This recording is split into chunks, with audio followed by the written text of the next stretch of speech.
أعوذ بالله من الشيطان اللعين الرجيم بسم الله الرحمن الرحيم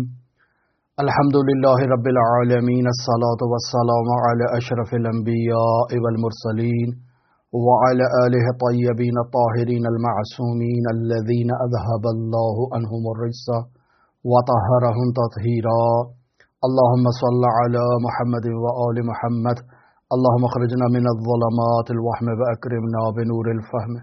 اللهم افتح علينا أبواب رحمتك وانشر علينا خزائن علومك برحمتك يا أرحم الراحمين السلام على الحسين وعلى علي بن الحسين وعلى أولاد الحسين وعلى أصحاب الحسين. عزیزان محترم، ہماری آپ کے ساتھ گفتگو ان دنوں ایک خاص موضوع پر جاری ہے اور وہ درواقع حاملہ خواتین کی حمل کے دوران اپنی اولاد کی تربیت کے موضوع پر ہم آپ کی خدمت میں کچھ احادیث کو بیان کر رہے تھے اور اس موضوع کو کچھ درسوں کے تحت مکمل کرنا چاہتے ہیں. آج اس سلسلے کا تیسرا درس ہے. ہم یہ بیان کرنا چاہتے ہیں کہ روایات کی روشنی میں انسان اپنی اولاد کو شرافت، نجابت اور پاکیزگی نسل کے ذریعے سے منتقل کرتا ہے. لہذا حضرت امام جعفر صادق علیہ السلام کی ایک روایت ہے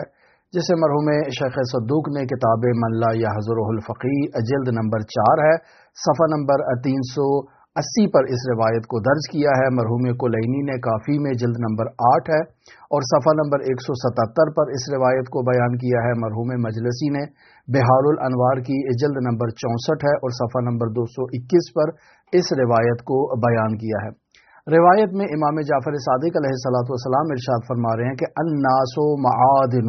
کمعادن الذهب والفضہ، کہ لوگ کان ہیں جیسے آپ سونے کی کان کو دیکھتے ہیں، جیسے آپ چاندی کی کان کو دیکھتے ہیں. تو اسی طرح سے امام فرما رہے ہیں کہ الناس معادن، انسان معدن ہیں یعنی انسان کان ہیں. کمعادن الذهب والفضہ، جیسے سونے کی کان ہے، جیسے چاندی کی کان ہے.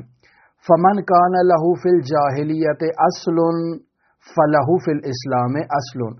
یعنی وہ شخص کہ جو دور جاہلیت میں پاکیزگی کا حامل تھا، شرافت کا حامل تھا، جس شخص میں یہ پاکیزگی، شرافت، قداست کا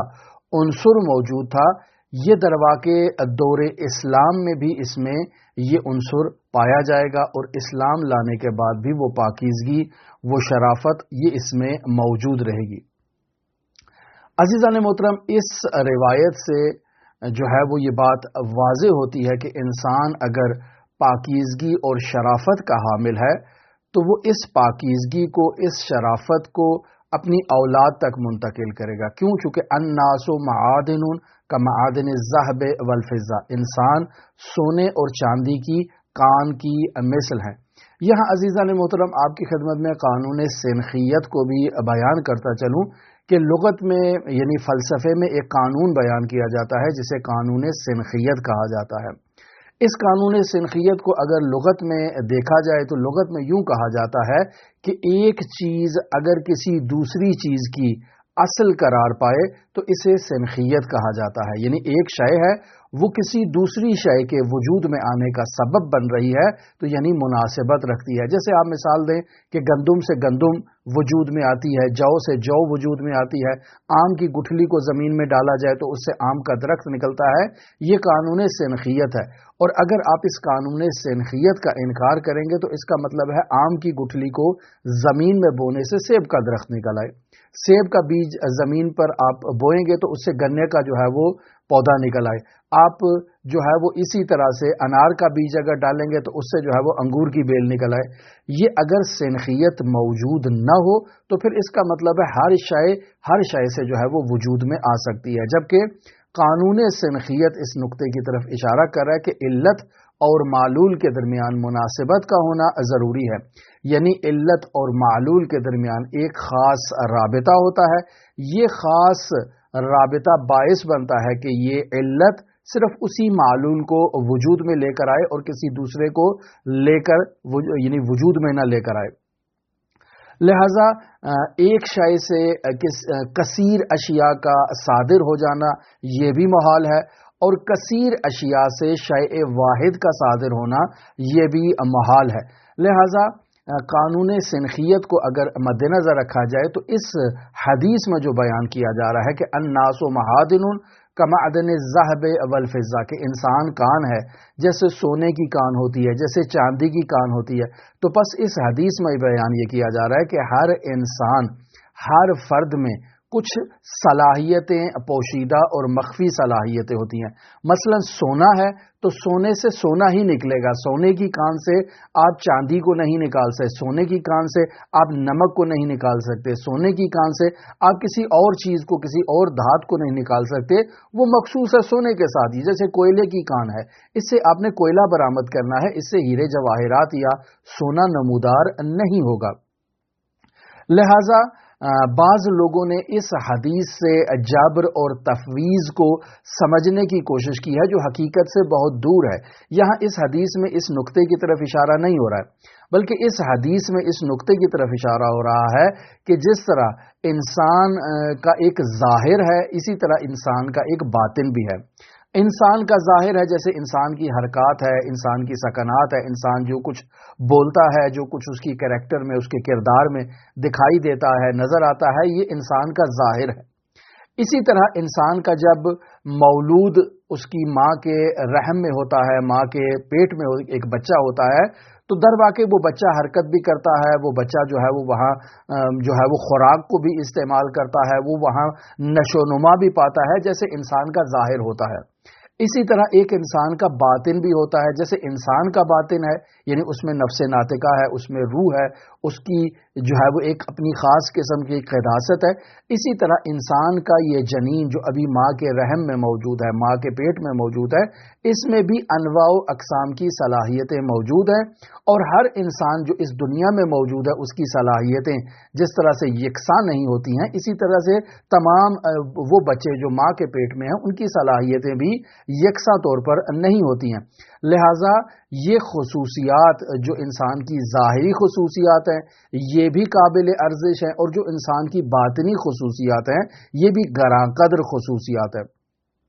بس یہاں انسان کو معدن سے تشبیہ دی گئی ہے، جیسے سونے کی کان ہے، جیسے چاندی کی کان ہے، تو جس طرح کان میں کام کرنے والا انسان اگر اس کان کے اندر موجود جو قیمتی دھات یا قیمتی شے اس کان سے باہر نکال رہا ہے، اگر انسان کو اس کی ویلیو اور قدر و قیمت کا احساس نہ ہو تو بسا اوقات آپ ایک انسان کو سونے کی کان میں داخل کریں تاکہ وہ سونا استخراج کرے، ممکن ہے وہ سونے کی چونکہ معرفت نہیں رکھتا ہے، وہ اس کان میں جا کر کھدائی کرے گا، اس کو سونا نظر بھی آئے گا لیکن وہ اس کو مٹی سمجھ کے پھینک دے گا، کیوں؟ چونکہ اس میں در واقع اس سونے کو پہچاننے کی صلاحیت موجود نہیں ہے، توانائی موجود نہیں ہے۔ لہٰذا انسان کو باقاعدہ کان کے اندر داخل ہوتے وقت جو ہے وہ انسان کو اس معدن اور اس کان کی ویلیو، قدر و قیمت اور اس کی تمام جو اس سے محصول نمودار ہونی ہے اس کے بارے میں انسان کو علم ہونا چاہیے۔ عین اسی طرح سے ایک انسان جو والد بن رہا ہے یا ایک خاتون جو والدہ بن رہی ہے، اسے در واقع ایک جنین کی صلاحیتوں کا، توانائیوں کا، استعداد کا علم ہونا چاہیے۔ اگر انسان ان صلاحیتوں کو، ان توانائیوں کو نہیں پہچانے گا تو در واقع انسان اس کی ویلیو کو، اس کی قدر و قیمت کو نہ جانتے ہوئے اسے نظر انداز کر دے گا، اسے کم ارزش، کم اہمیت تصور کرے گا، اور اس سے در واقع اس بچے کی صلاحیتیں جو ہیں، جو خدا دادی صلاحیتیں ہیں، جو نسلوں سے اس میں منتقل ہو رہی ہیں، در واقع وہ صلاحیتیں مکشوف نہ ہونے کی وجہ سے شکوفائی اختیار نہیں کر پائیں گی، اور چونکہ وہ صلاحیتیں شکوفائی اختیار نہیں کر پا رہی ہیں تو عین اسی طرح سے ہے کہ ایک ناشناس انسان جو ہے وہ سونے کی کان میں جاتا ہے، سونے کو جو ہے وہ اس کو مل بھی جاتا ہے لیکن وہ اسے مٹی سمجھ کے پھینک دیتا ہے۔ عین اسی طرح سے انسان کے رحم میں یعنی خاتون کے رحم میں ایک بچہ موجود ہے کہ جو شکوفائی کی صلاحیت رکھتا ہے، جو شرافت، نجابت اور طہارت کی صلاحیت رکھتا ہے، جو سیر اللہ اور سیر الکمال میں بلند مقامات تک پہنچنے کے لیے تمام بشری صلاحیتیں جو خدا دادی صلاحیتیں ہیں، انواع و اقسام کی جو توانائیاں اس مولود میں خداوند متعال نے رکھ دی ہیں، اگر اس کی تربیت کی جائے، اگر اس کو جو ہے وہ ویلیو دی جائے، قدر و قیمت کی نگاہ سے دیکھا جائے، اسے ایک سونے کی ویلیو دے کر اس کو جو ہے وہ پہچانا جائے، تو یہی مولود اس دنیا میں آنے کے بعد نہایتی شکوفائی اختیار کرے گا، نہایتی بلندی اختیار کرے گا، نہایتی قداست پاکیزگی اختیار کرے گا۔ لیکن چونکہ بطور معمول ہم لوگ اس دور میں جو ہے وہ بچے کی قدر و قیمت اور ویلیو اور اس کی تربیت پر توجہ نہیں دیتے ہیں، لہٰذا وہ ایک انسان کامل، ایک انسان موفق، ایک انسان کامیاب وجود میں نہیں آتا ہے۔ آپ نے بہت سارے افراد اس دنیا میں مشاہدہ کیے ہوں گے جو اپنی تمام تر زندگی گزار چکے ہیں، 80 سال ان کی عمر ہو چکی ہے، اب ان کی زندگی کے آخری ایام ہیں، لیکن ان میں جو موجود توانائیاں ہیں وہ منکشف نہیں ہوئی ہیں۔ اگر یہ توانائیاں اسی آغاز میں ایک ماہر قدر شناس جوہری کے توسط سے یہ توانائیاں مکشوف ہو جاتی تو یہ انسان ایک نابغہ انسان بن سکتا تھا، ایک ممتاز شخصیت بن سکتا تھا، ایک ایسی شخصیت بن سکتا تھا کہ دنیا اس کی دیوانی ہو۔ لیکن آج چونکہ یہ 80 سال کا ہو چکا ہے اور اس کی صلاحیتیں جب مکشوف ہونا تھیں، جب اس پر کام ہونے کی ضرورت تھی، تب اسے وہ جو جوہری نظر آیا وہ ناشناس قسم کا جوہری تھا، اناڑی قسم کا جوہری تھا۔ اس نے اس کی صلاحیتوں اور توانائیوں پر توجہ نہیں دی ہے، جس کے نتیجے میں یہ انسان پرورش پاتا، نشو نما پاتا ہوا آج 80 سال کا ہو چکا ہے، لیکن کسی کمال تک نہیں پہنچا ہے، اور اس میں وہ نبوغ اور وہ خدادادی صلاحیتیں جو اس انسان میں موجود تھی وہ مکشوف نہیں ہوئی ہیں۔ لہٰذا ایسا انسان جو ہے وہ نہ تو دنیا میں سعادت مند ہوگا اور نہ ہی آخرت میں سعادت مند ہوگا۔ کیوں؟ چونکہ اس انسان کی توانائیوں اور صلاحیتوں کو بروئے کار نہیں لایا گیا۔ پس اگر انسان کی اخلاقی تربیت کی جائے تو انسان کمالات طے کر سکتا ہے۔ بعض لوگوں کا یہ نظریہ ہے کہ انسان کی اخلاقی تربیت کرنا محالات میں سے ہے۔ کیوں؟ چونکہ انسان کی اخلاقی صفات جو ہیں وہ پائیدار ہوتی ہیں، انسان کی اخلاقی صفات میں تبدیلی ایجاد نہیں ہوتی ہے، جبکہ یہ نظریہ نادرست ہے۔ انسان کی جو توانائیاں ہیں، جو صلاحیتیں ہیں، ان میں شکوفائی لائی جا سکتی ہے، اس میں تبدیلی لائی جا سکتی ہے۔ لہٰذا خداوند متعال نے 1,24,000 سے زائد انبیاء کو جو بھیجا ہے وہ باقاعدہ اسی وجہ سے ہے تاکہ الہی ادیان میں انسان کی تربیت کے موضوع پر توجہ دی جائے اور انسان کو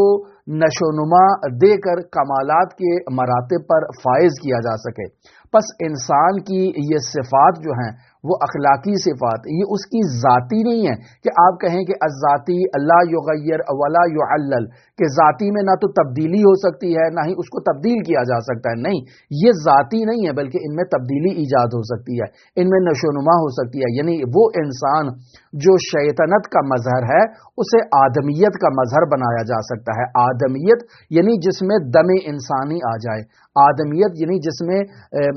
دم مسیحائی آ جائے، وہ آدمی کہ جو بلندیوں تک خود بھی پہنچ سکتا ہے اور دوسروں کو بھی بلندیوں تک پہنچا سکتا ہے۔ لہٰذا انسان کے نقائص کو، انسان کے رذائل کو کمالات میں اور محاسن میں تبدیل کیا جا سکتا ہے، لیکن اس کے لیے ریاضت کی ضرورت ہے، اس کے لیے مشقت کی ضرورت ہے۔ انسان کی صفات نفسانیہ میں جو رذائل، جو خصلتیں ہیں انہیں شناخت کرنے کی ضرورت ہے اور انہیں آہستہ آہستہ تمرین دے کر ممارست کے ساتھ انہیں فضائل میں تبدیل کرنے کی ضرورت ہے، لیکن اس کے لیے جوہری کا ہونا ضروری ہے، قدر شناس کا ہونا ضروری ہے، اس شخص کا ہونا ضروری ہے جو انسان میں نہفتہ ان صلاحیتوں کو پہچان سکے۔ لہٰذا اگر ایک انسان بخیل ہے تو ممارست سے اسے کریم بنایا جا سکتا ہے، اگر ایک انسان حریص ہے تو اسے ممارست سے قانع بنایا جا سکتا ہے، ایک انسان جو ہے وہ بزدل ہے تو اسے ممارست سے شجاع بنایا جا سکتا ہے، ایک انسان لالچی ہے تو اسے ممارست کے ساتھ عزت نفس میں اس کی اضافہ کیا جا سکتا ہے۔ پس یہ جو کہا جاتا ہے کہ انسان کی توانائیاں جو ہے وہ قابل تبدیل نہیں ہے، یہ نادرست نظریہ ہے۔ لیکن حدیث کے ذیل میں جو بیان کیا جا رہا ہے فمن کان فی الجاہلیت اصل، کہ جس انسان کے پاس جاہلیت میں اصل و اساس موجود ہے، فلہ فی الاسلام اصل، تو ایسے انسان کے لیے اسلام میں بھی جو ہے وہ اصل موجود ہوگی۔ یعنی اگر اس کے والدین میں شرافت، نجابت، طہارت اور پاکیزگی ہے